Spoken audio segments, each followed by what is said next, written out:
Se eu fizer só por mim, quem serei eu? Se não agora, quando? O Papo de Progresso é um testamento de ideias. E hoje eu tenho uma grande honra de ter um convidado pra lá de especial, divertido, profundo, vai nos emocionar e com certeza nos conscientizar. Fernando Brancaccio, especialista em neurociência, fundador da Fair Job. Que honra tê-lo aqui, meu amigo. Eu que te agradeço. Muito obrigado pelo convite, pela confiança. Sim. E vai ser, pelos nossos papos em off, né? vai ser divertido. Fernando, o que é importante saber sobre você? Cara, eu acho que é importante saber sobre mim que eu mais gosto, né? É que eu sou pai, né? Sou marido, me esforço e busco sempre aprender, né? Tive uma mudança, comecei na engenharia, minha primeira formação, tive uma mudança brusca por causa de um burnout, por causa, né, de uma questão depois de estudar. Eu fui estudar gestão de pessoas, assumi uma área de RH, uma multinacional, fiquei quase 15 anos lá, saí com burnout. E aí eu fui estudar neurociência, fui fazer um outro curso que depois mais para frente a gente fala, e foram duas coisas que em 2013 para 2014 mudaram a minha vida. E aí eu larguei o mundo corporativo, fiquei mais estudando, né, fazendo esses cursos. E hoje eu vejo não só o mundo corporativo, como as qualidades das relações das empresas de uma forma diferente, de uma forma que a gente precisa cuidar mais, até para ser cuidado, ou para cuidar de quem cuida, né? E é isso que eu me dedico hoje. Então, a gente está em eterna mudança, né? E eu estou no meio do caminho aqui, estou tentando aprender, leio pra caramba, adorei já, que tem um monte de livro, que eu já li, alguns que eu não li ainda, e eu acho que isso são coisas que fazem você evoluir, né? Então, acho que é isso. O Fernando é um cara humano que quer buscar humanização nas empresas, que quer falar sobre felicidade, mas uma felicidade autêntica, né? Sem nenhum tipo de preconceito, mas também indo atrás de um resultado.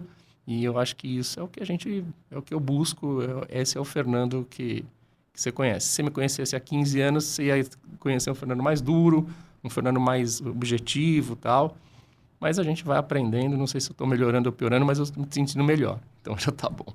Tem uma sabedoria milenar que fala que a tristeza faz bem pro coração. A tristeza, nós vamos para um caminho de introspecção, alegria para fora, com cuidado para não virar euforia. O que o Fernando precisou passar entre 2010 e 2014 para ganhar esse novo modelo mental?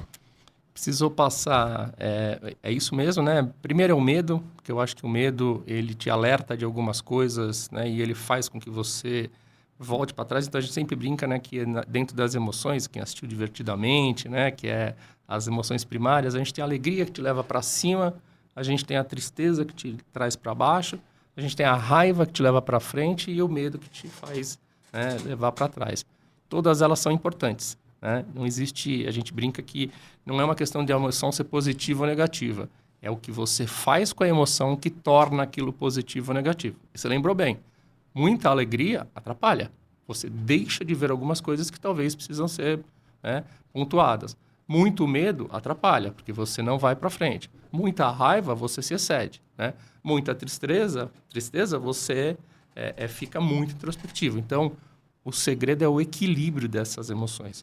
Mas o que eu passei foi alguma raiva, algum medo, menos alegria do que eu já tinha tido antes, né? E esse foi um dos termômetros que me falaram. Cara, eu reencontrei faz pouco tempo uma amiga, e essa amiga foi o primeiro alerta quando eu era diretor dessa multinacional de RH, e ela falou assim: você está muito chato, eu quero ir embora. Trabalhei 10 anos com ela, e ela falou: não é mais legal trabalhar com você, quero ir embora. Falei: não, vamos conversar. Não, quero ir embora, não aguento, assim, era muito legal e não é. Esse foi o primeiro estalo, assim, sabe? Doeu, porque quando você gosta, né? Gostava muito da pessoa e tal. E aí ela saiu, foi fazer outras coisas também, tava quase pirando, foi fazer caminho de Santiago de Compostela e tal. E eu encontrei recentemente ela, a gente manteve contato. E aí ela estava muito mal e assistiu uma palestra que eu estava falando sobre felicidade. Ela me ligou, falou: pô, foi a hora de falar com você, porque eu estava mal. vamos tomar um café. A gente tomou um café, descobri que ela estava fazendo Altravias e tal. Nunca tinha ouvido falar disso. Aí ela me falou e a gente acabou escrevendo um livro junto. Então, assim, é muito louco, né, como a vida dá volta, né? Então, mas foi ela que me deu esse estalo de falar, você tá chato, você perdeu o que você tinha de melhor, que era alegria, que era, né? Era muito gostoso trabalhar com você e não tá mais. E aí eu parei, pensei, falei, pô, o que está acontecendo? Aí, realmente, depois de um ano, eu saí da empresa e tal, e aí eu fui estudar neurociência e fui fazer um curso de palhaço, porque o meu psiquiatra na época, porque burnout se trata com psiquiatra, né? O meu psiquiatra falou assim, você precisa fazer alguma coisa que você curta. E eu falei, pô, eu sempre gostei, né, dessa questão, né, de palhaço e tal, gosto, e acabei fazendo isso. Então... Nós estamos vivendo a sociedade do cansaço? Eu acho que nós estamos vivendo a sociedade da intolerância. Meu Deus. Eu acho que é a intolerância que leva a gente a cansar, né? Hoje eu estava falando com uma pessoa sobre as pessoas não admitem mais ser contrariadas. Então, se eu sou contrariado, se você me contrariar, eu falo que é gordofobia, que é vesgofobia, que é não sei o quê, porque eu fui contrariado, né? Então, assim, claro que não tem que ter um respeito, não pode haver um desrespeito.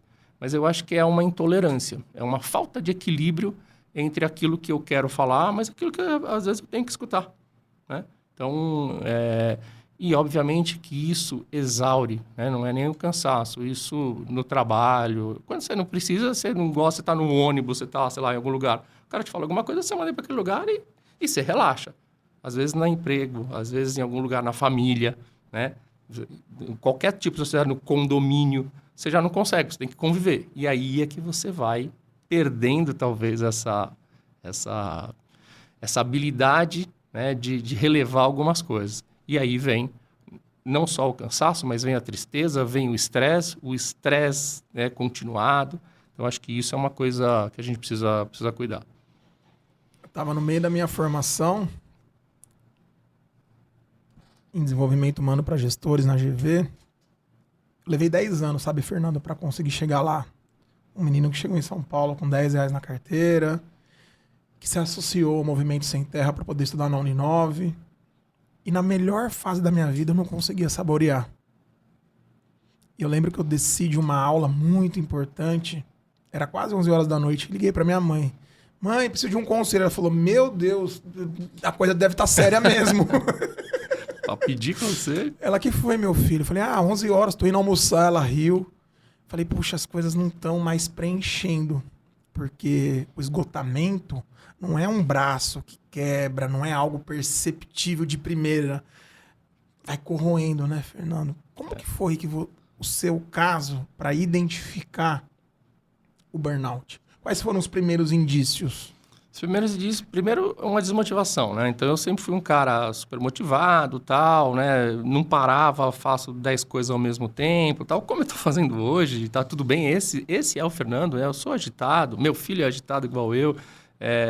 Mas eu comecei a perceber, primeiro, uma queda de energia mesmo, né?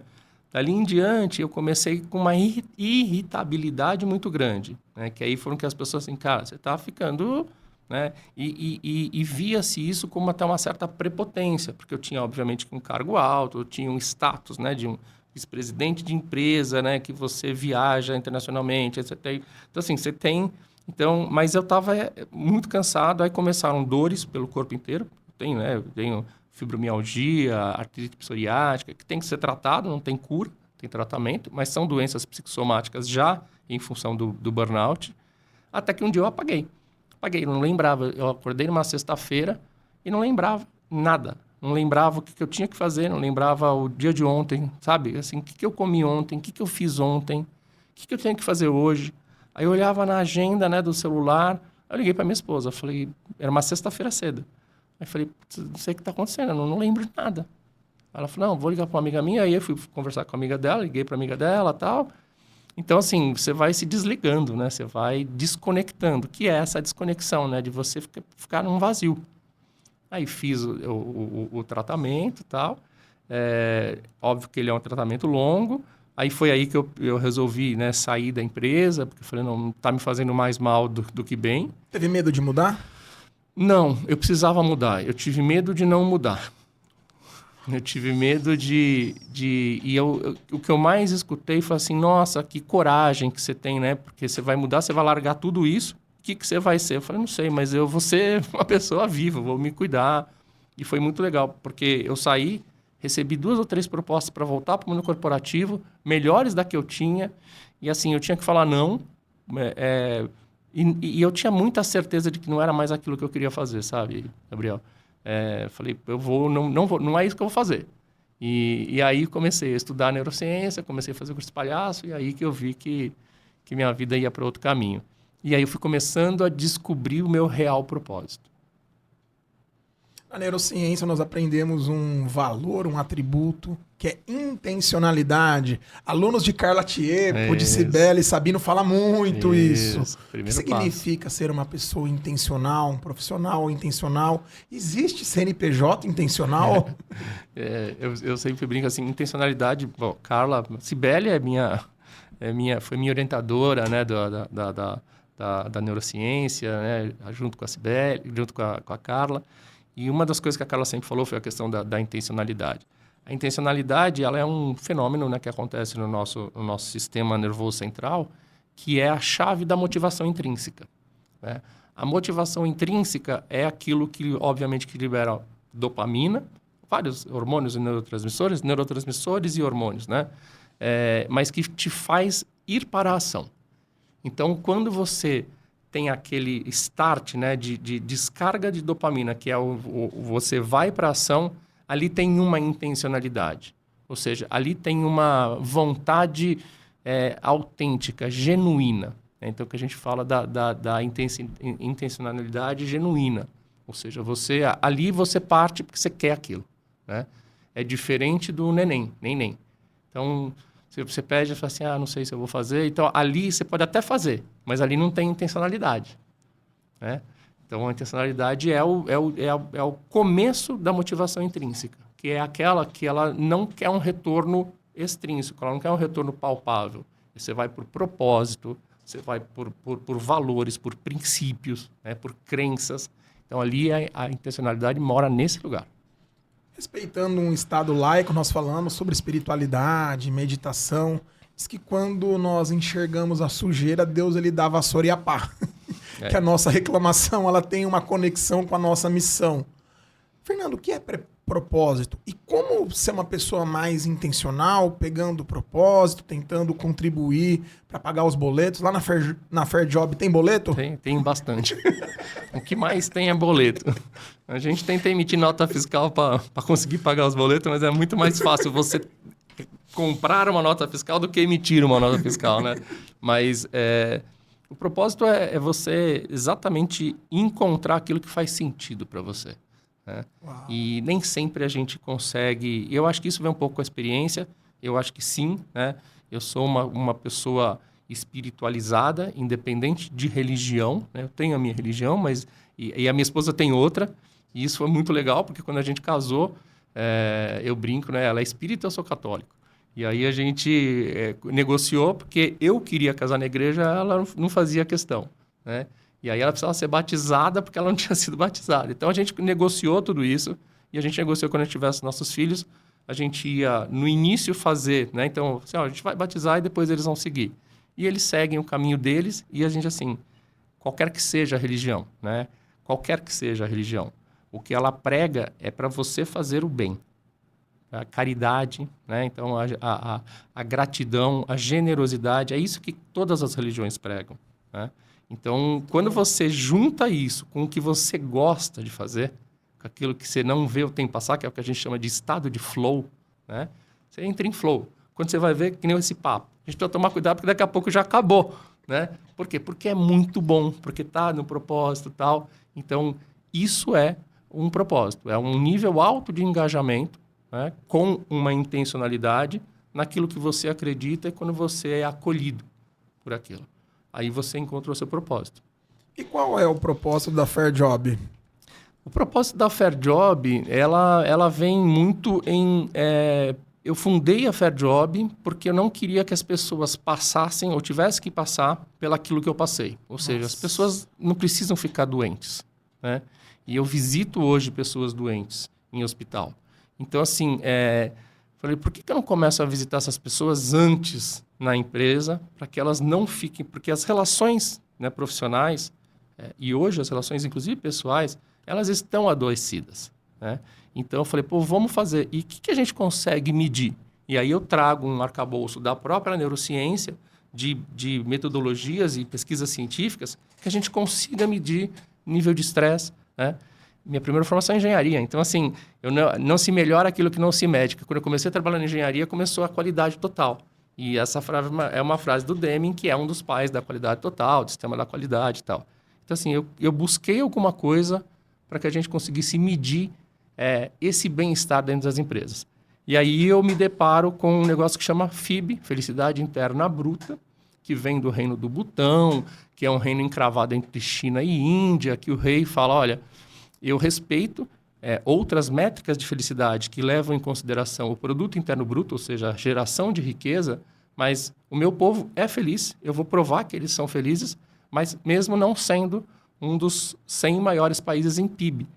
E aí ele desenha, chama 28 estudiosos, né, da Europa, do mundo inteiro, e desenham a felicidade interna bruta, em contrapartida ao produto interno bruto.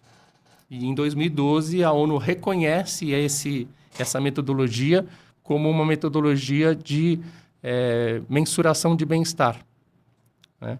E aí, em 2017, eles criam o FIB, o GNH, né, que é Gross National Happiness, o FIB para empresas, para negócios, GNH to Business. Aí eu fiz essa certificação e a gente começou a medir felicidade nas empresas. 42 perguntas que uma fala sobre felicidade. Todas as outras falam sobre 9 dimensões que compõem um arcabouço de felicidade, mas que são saúde mental, né, bem-estar psicológico, uso do tempo, vitalidade comunitária, educação, cultura, meio ambiente, governança e padrão de vida.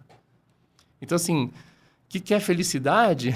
É um conjunto de coisas que compõem um bem-estar genuíno, intencional, né? Como é que você mede isso nas empresas? E a partir daí, o que você faz com esses resultados? E aí eu me apaixonei. Falei, putz, é isso que eu quero fazer. É isso que eu quero medir, é isso que eu quero aprender. Estou aprendendo, cada dia é uma novidade diferente. A ciência vai buscando, né? Essa semana eu li 2 artigos sobre felicidade. Porque a semana passada foi a Semana Mundial da Felicidade. Dia Mundial da Felicidade é dia 20 de março. Então saiu muita coisa. Então, assim, a gente está sempre aprendendo. A ciência, a neurociência, ela vai evoluindo de uma maneira muito rápida, né? E eu acho que é isso. O meu propósito é evitar que as pessoas tenham que passar pelo que eu passei, por esse apagão, por tudo isso, né? Eu tenho que tomar uma injeção para o resto da minha vida na barriga, que custa em torno de R$8.000. E não tem cura, né? Então, como é que eu faço uma medicação biológica que eu tenho que fazer? Uau. Então, assim, se eu não tivesse... inclusive, essa medicação a gente tem no SUS e tal, mas será que as pessoas precisam chegar nesse nível? Será que a gente não está correndo numa corrida de 400 metros e a gente não percebeu que a faixa já passou, né? E você continua correndo, se esforçando, se exaurindo para chegar onde você não tinha planejado. Nessa construção, Fernando, o que mudou no seu conceito sobre riqueza, sucesso, família? Eu acho que é aquela coisa assim que quando você está você só muda mesmo, né? Quando você está muito próximo de perder ou você perde alguma coisa importante.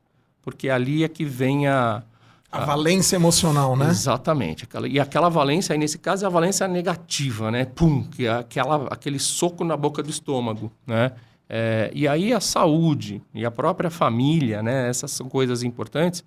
E falar assim, dinheiro é importante? Claro que é. Seria utópico você falar que dinheiro não é importante. Dinheiro traz felicidade? Não. A falta de dinheiro traz infelicidade. Porque eu preciso o mínimo para me manter seguro, do ponto de vista das né, pirâmide de Maslow lá, então a primeira fase, né, das necessidades essenciais, né, que são as biológicas, fisiológicas e segurança. Dali para frente, ela começa a não fazer diferença. Aí existe uma ambição, uma ganância, tal, que aí entram já malefícios, né? Quando você vai estudar os 3 venenos, né, que o próprio povo do Butão fala sobre os 3 venenos, ele está numa questão de você sentir rancor, né, o rancor. O outro que é da ignorância, então de você não buscar conhecer, né? E o terceiro é a ganância. Então, esses são 3 venenos, segundo a orientação ali, né, da espiritualidade butanesa, que faz assim, quando você começa a sentir um desses 3, você, teoricamente, não tem um nível de felicidade. Né? Quais são os 3 venenos? São a ganância, a ignorância e o rancor. Né? Então, isso... E aí o que a gente fala, né, que um líder inspirador, né, é aquele que faz, que realmente... Porque é difícil. E você fala assim, qual desses você não tem? Eu acho que eu tenho os 3. Eu acho que a gente tem os 3. E a questão não é ter. A questão é como eu equilibro isso. Como que eu reajo. Né? Se eu estou com raiva, né, a gente vai ter raiva. A gente vai sentir as emoções, as emoções universais, né, de divertidamente e tal. Não é eu me policiar para não sentir raiva.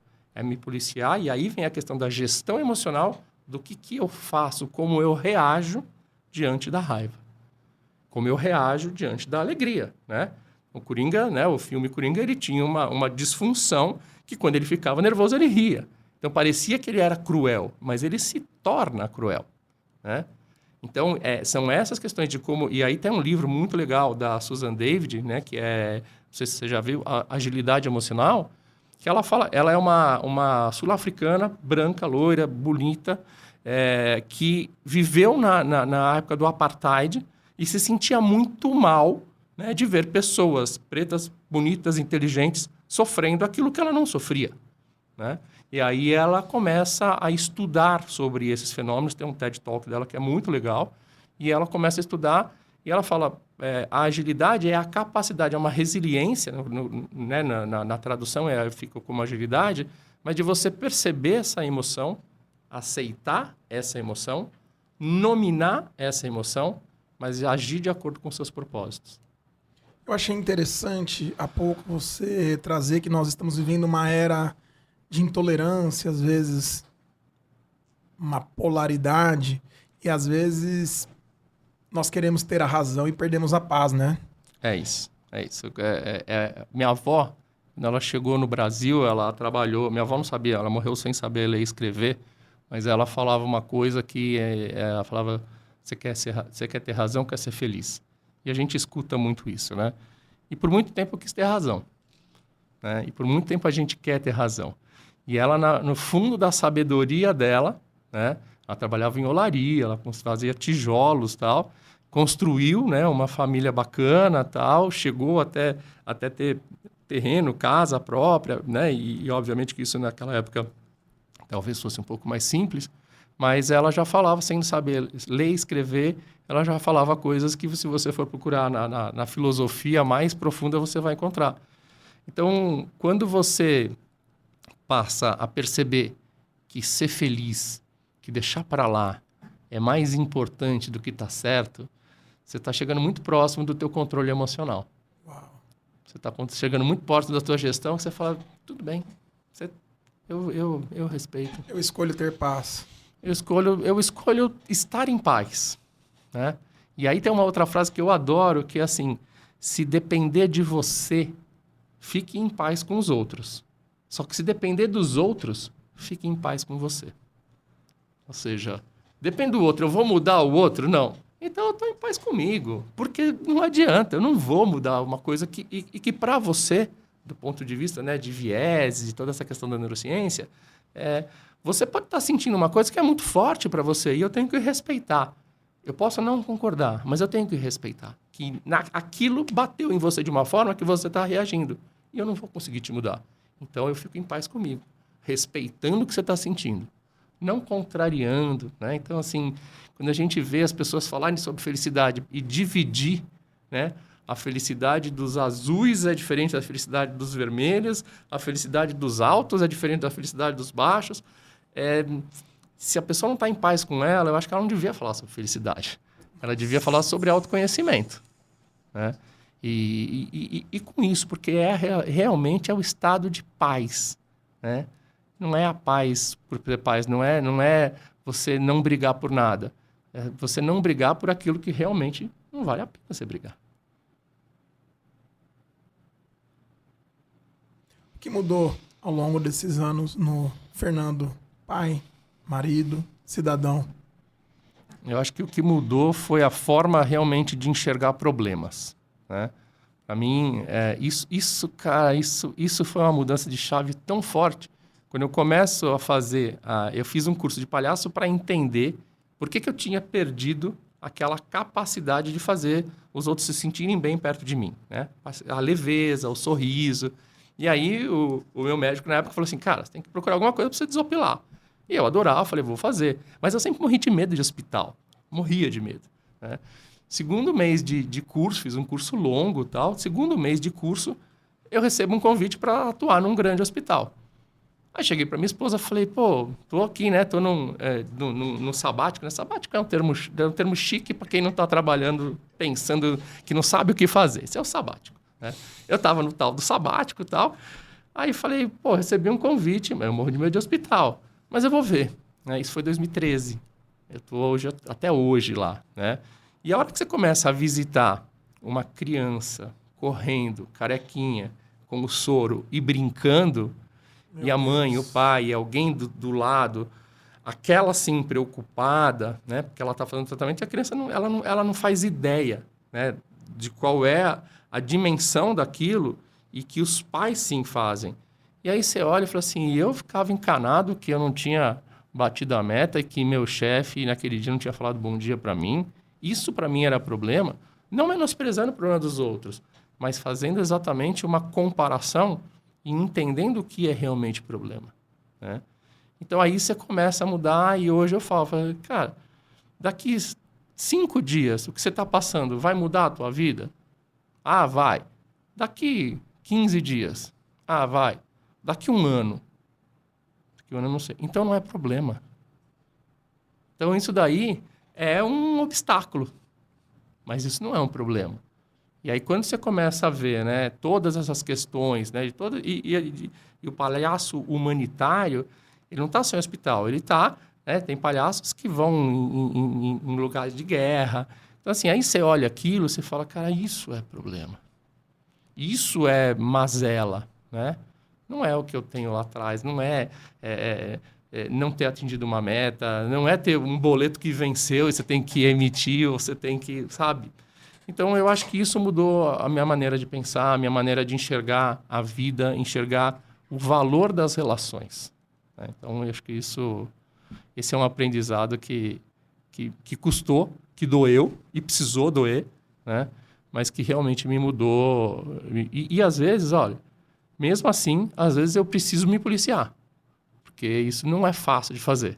Às vezes eu encano com algumas coisas e depois eu falo, eu tenho que ser o walk the talk, eu não posso, né, falar uma coisa e fazer outra. Então, às vezes eu respiro e falo, não, isso não é problema. E aí eu volto para a frase, se depender de você, fique em paz com os outros. Só que se depender dos outros, fique em paz com você. O grande conselho que eu ganhei da minha mãe, que me ajudou a ter coragem para realizar uma transição de carreira, foi: se custa a sua paz. É isso. Custa muito caro. Gosta de filme, Fernando? Gosto. Tem um filme do Will Smith que é um divisor de águas na minha vida. Em Busca da Felicidade. Também. Beleza Oculta. Beleza Oculta. Ele escreve 3 cartas: amor, tempo e morte.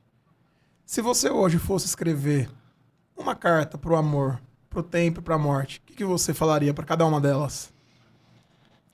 Para a morte, eu diria que eu não estou muito curioso em conhecê-la, por enquanto. Primeira coisa. Para o amor, eu acho que o amor eu sempre falo, né, que tem uma frase, eu acho que eu escreveria uma frase que, aliás, eu não sei de quem é, eu vi num muro, que é assim: o humor salva a paciência, que salva o amor, que salva o mundo inteiro. Eu acho que a salvação é o amor. Então, eu agradeceria ao amor por isso. Né? O amor, a morte e a terceira qualquer? Tempo. Cara, o tempo... eu acredito que o tempo ele seja uma das pouquíssimas coisas que quem quer que tenha criado tudo isso deu exatamente igual para todo mundo. Então, se foi uma coisa que ele foi exatamente justo e democrático, foi com o tempo. Né? E eu tinha um chefe meu que falava assim, eu falei, um dia eu cheguei lá, ele me pediu para fazer uma coisa, eu falei, não deu tempo. Aí ele falou assim, eu vou te falar uma coisa, eu era estagiário, não existe não dá tempo, o que existe é não dar prioridade. Tempo são 24 horas por dia, né? 60 minutos por hora, 60 segundos por minuto, 7 dias por semana. Você não deu prioridade para isso. Tudo bem, isso era a prioridade. Então, aprenda. E aí, dali para frente, eu comecei a falar assim, qual é a prioridade disto? A prioridade disso é isso. Então, assim, o tempo, ele é justo com todo mundo. Né? E para uns o tempo está começando, para outros está acabando. Né? E aí, quando está acabando, é que aí a gente começa a encontrar a terceira carta, né? Que é a da morte. E que eu espero que meu tempo ainda esteja mais distante. Uma vez me perguntaram, quando você chegasse no céu, o que você gostaria de ouvir? Né? No céu, no lugar onde a gente acredita, né? O que você gostaria de ouvir? Aí eu falei, eu gostaria de ouvir assim, opa, Fernando? Não, teu nome não está na lista, acho que tem um engano, você está voltando. Era isso que eu queria ouvir, porque acho que não dá tempo de fazer tudo. Mas eu tenho muitos planos e tal, mas a hora que chegar, é o tempo. Qual é o legado que você sente que está deixando para o seu filho, para os seus clientes, para as pessoas que olham para esse movimento da felicidade, do engajamento, para nós que já sofremos com falta de perspectiva, com falta de rede de apoio? O que você sente que está ficando para quem está vindo depois? Cara, eu não sei se eu sinceramente, se eu deixo um legado, sabe? Eu não tenho, não sei se é pretensão. O que eu tenho aprendido, eu acho que o que eu mais falo é assim, faça aquilo que, estando certo, né, te dá prazer, te faz sentido para você. Eu tenho 2 filhos, uma acabou de entrar na faculdade, o outro vai entrar ano que vem, e eles falam, eu falo assim, cara, faz o que você achar que você vai ser feliz. Não, mas o que dá dinheiro? O que você fizer bem vai te dar dinheiro. Muito bom. Né? Então, assim, vai, segue. Então, eu acho que é isso, é a gente seguir nossos sonhos, vão ter obstáculos, né? Todos os dias tem coisas, emoções boas e emoções, né, ruins, vamos chamar assim. Sentimentos sobre bons, valência positiva e valência negativa, todos os dias. Né? A questão é o quanto eu tenho de persistência para superar. E no final de um dia, eu olhar e falar assim, pô, hoje foi muito legal, eu fiz um monte de trabalho, fiz reunião, tal, pô, gravei um podcast sensacional no final, tal. Então, hoje meu dia foi legal. Né? Aí, durante a semana, pô, essa semana, tal, minha semana teve mais emoções agradáveis do que desagradáveis. E esse balanceamento durante um dia, meu dia foi feliz, porque eu tive mais momentos positivos do que negativos. Se uma semana tem mais momentos positivos do que negativos, um mês, um ano, né? Uma vida. Então, é isso porque a felicidade é o que você vive durante e você vai... Eu vou somando, né? Porque por causa da engenharia. Mas você vai somando e você vai calculando. Mas eu acho que é isso. É o que você vai passando dia a dia e você vai aproveitando. E aproveitar. E, né, que tem dentro da psicologia positiva que fala do savoring, né? Que fala de apreciar, que fala de... Pô, você tá curtindo esse momento? Cara, curte esse momento. Isso aqui é um momento muito legal para mim, muito legal para nós. Estamos aqui em um estúdio maravilhoso, né? Um lugar, as pessoas super agradáveis. Curte esse momento, né? Enjoy, entre em flow. Né? Eu acho que é isso. É isso que eu acho que se as pessoas... Não existe pessoa errada. Eu acho que existe pessoa no lugar errado. Né? Então, quando eu entro no RH, eu tento falar assim, não sei se você é para cá ou você é muito para cá. Vem que você vai ser feliz. Por quê? Porque faz sentido esse alinhamento. E é isso que a FairJob busca tentar ajudar as pessoas. Não sei se... Nossa, muito bom. Jogo bom, passa rápido. Que delícia, que troca intencional. Acredito que para as nossas espectadores, é um tipo de conteúdo que dá vontade de ouvir mais vezes, né? Muito obrigado. Olha, que agradeço. Fernando, a questão da neuroética, essa questão de vieses inconscientes numa geração que talvez está buscando se entender. O que é esse conceito? Existem dois conceitos, né? Quando você fala de ética e neurociência. Então, primeiro existe a ética da neurociência e existe a neurociência da ética, né? A ética da neurociência é mais sobre uma regulamentação do que eu posso fazer com os construtos que a gente vai... Então, até onde é legal você instaurar um chip na cabeça de alguém e esse chip ter informações que vão ser usadas para outros fins. Então, isso é a questão da ética na neurociência. A neurociência da ética ela é mais profunda e ela é estudada há muito mais tempo, né? Os próprios filósofos antigos já estudavam sobre o que é ética, né? O que é razão, né? E como que eu vou construindo isso e o que me leva, né? Então, assim, o dualismo, o materialismo. Então, você começa... O primeiro livro da pós em neurociência do comportamento era sobre filosofia, né? E falava muito sobre ética, né? Então, o que você acredita, como é que você vai construindo, né? E aí, de novo, eu vou para a questão do que faz sentido para você, né? Obviamente que existem construções de princípios, de valores, né? Mas você seguir os seus valores, você não desviar dos seus valores, né? Eu acho que é isso que falta na sociedade, né? A própria ganância, né? O próprio poder, né? A gente tem hoje uma briga entre dois sistemas que, para mim, eu veria... Os dois têm pontos, né? Sistemas econômicos ali. Os dois têm pontos positivos e pontos negativos, né? Então, eu gostaria de ver os dois positivos, né? O que tem de positivo nesse e o que tem de positivo nesse. Agora, o que tem de negativo, eu sei. Que um busca o dinheiro, porque o dinheiro traz o poder. E o outro busca o poder, porque o poder traz o dinheiro. E ambos estão errados, porque não é nem dinheiro nem poder que faz diferença na vida das pessoas, né? Então, assim, buscar o que faz sentido. Isso, para mim, é um pouco da ética, é respeitar o limite do outro, né? Mas buscar até onde eu posso chegar para conseguir aquilo de forma plena do que eu estou buscando. Nós ainda estamos lidando com os impactos da pandemia. Tem uma reflexão que eu gosto muito, que empresas são organizações de pessoas. Antes de um CNPJ parrudo, tem um CPF bem resolvida ou bem resolvido gestão de si, gestão de time, para nós olharmos para a gestão do negócio. Como que é essa questão de nós observarmos a pandemia, os impactos? Como que você olha para isso, Fernando? Eu acho que a pandemia trouxe para a gente extremas reflexões, desde a dor, né, da dor da perda, da dor do medo, né, de acontecer alguma coisa com você, ou principalmente com quem você mais ama, né, dos pais, dos filhos e tal. E isso fez com que as pessoas olhassem para dentro, ficassem, né, introspectivas, tal, dentro de casa. Então, acho que a gente aprendeu a dar um pouco mais de valor para aquilo que realmente faz sentido. E aí, dentro de uma empresa, por exemplo, hoje, tem pessoas que não querem mais não querem mais se submeter a fazer alguma questão de eu não quero trabalhar presencial 100%. Ou eu não quero ser líder. A gente tem visto hoje a questão do quiet ambition, né? Tinha primeiro o quiet quitting, né? Que é você pedir demissão porque você não aguenta mais. E agora é o quiet ambition, ou seja, será que eu quero ser chefe? Para ganhar isso, para ter que... Então, assim, a nova geração ela tá muito mais atenta a isso, né? Então, ela tem que ter uma resiliência emocional, e é isso que eu busco também, fazer com que meus filhos, pelo menos, entendam isso. Mas tem uma razão importante para isso, que eu acho que também um pouco do aprendizado da própria pandemia. Agora, uma empresa é um CNPJ que é constituído de vários CPFs, e de vários CPFs que vieram com condições diferentes, de lugares diferentes, com origens diferentes, com culturas diferentes. Como que eu associo tudo isso, né? A hora que eu consigo fazer esse equilíbrio, de novo, acho que para mim a palavra sempre vai ser equilíbrio, a hora que a gente consegue fazer esse equilíbrio, esse CNPJ passa a fazer sentido para esses CPFs.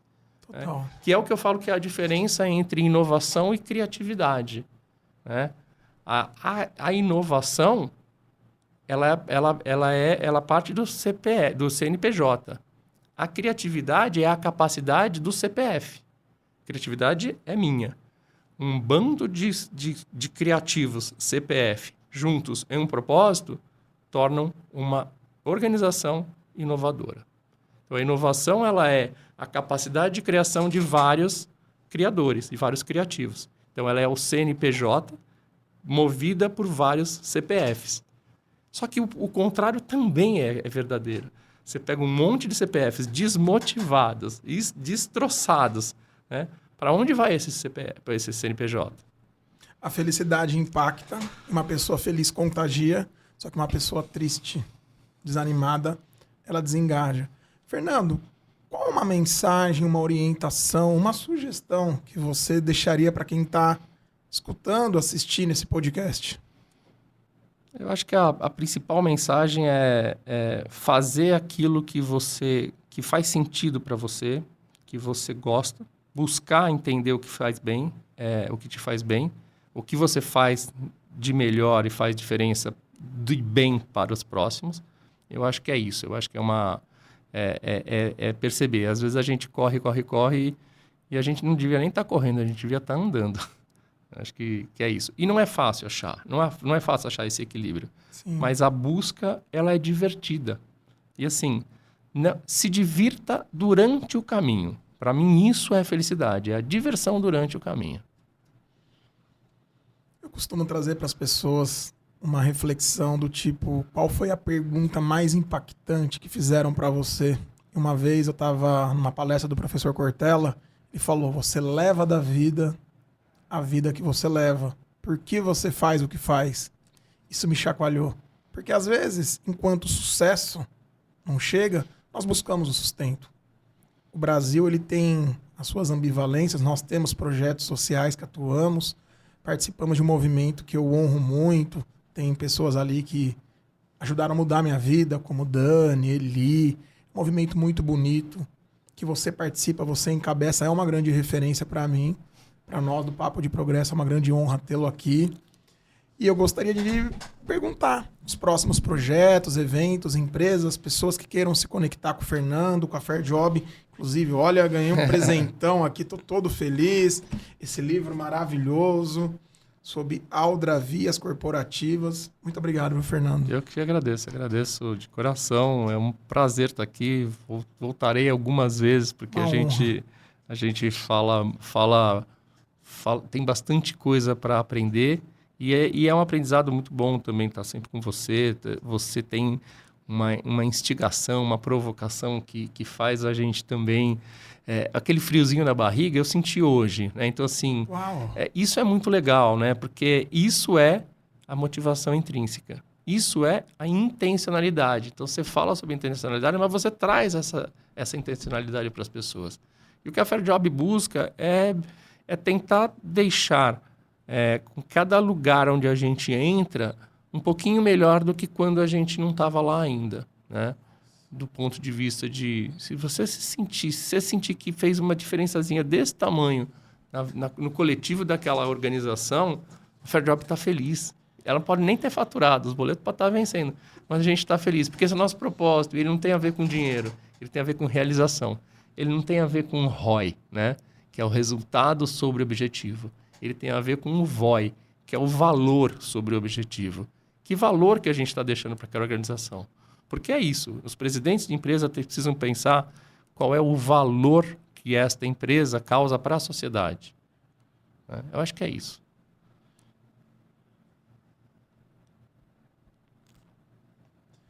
Podcast é um testamento de ideias, porque o nosso progresso é para benefício de muitos. Para você que nos acompanha, agradeço se puder compartilhar, comentar, trazer as reflexões. Siga o Fernando, tem muita coisa legal nas redes, no LinkedIn, no Instagram. Fernando, que honra. Muito obrigado, viu? Muito legal. Muito obrigado. Aqui. Muito obrigado. Até breve, até mais. Tchau. Por que o mundo corporativo virou uma máquina de moer gente? Meu Deus! Nossa! Nossa, eu vou tomar água. Eu vou voltar aqui desse jeito, eu vou até meia-noite. Não, deixa eu vou gravar, essa eu vou manter. Tá. Quando você fala essa pergunta é extremamente interessante. Por que o mundo corporativo se tornou uma fábrica de moer gente? Eu acho que pela ambição. Eu acho que existem pessoas viciadas em dinheiro e em poder. E isso, para mim, não é uma questão de sistema, tanto um sistema quanto o outro. As polarizações é o que trazem esse tipo de malefício. E é a busca desenfreada, que é aquela corrida que a gente estava falando, né? Já passou ou seja, é o equilíbrio, né? Até onde você provém um ganho. Um cara que ganha muito, muito, muito, muito, o que ele vai fazer com aquilo, né? Só que se ele não tiver um direcionamento de propósito espiritual mesmo, ele continua buscando, né? Então, e aí ele perde a razão, perde o sentido do que precisa ser feito. Então, a gente vê que não é só de moer gente, mas é de moer sistemas. Empresas que quebram o sistema financeiro por ganância. Então, para mim, o grande mal é a ganância e a ignorância, né? Então, e aí a gente volta no botão, né? A ganância, a ignorância, né? E o rancor. Acho que é isso. É isso? Muito bom. Esse podcast foi produzido por Gramofone Podcast.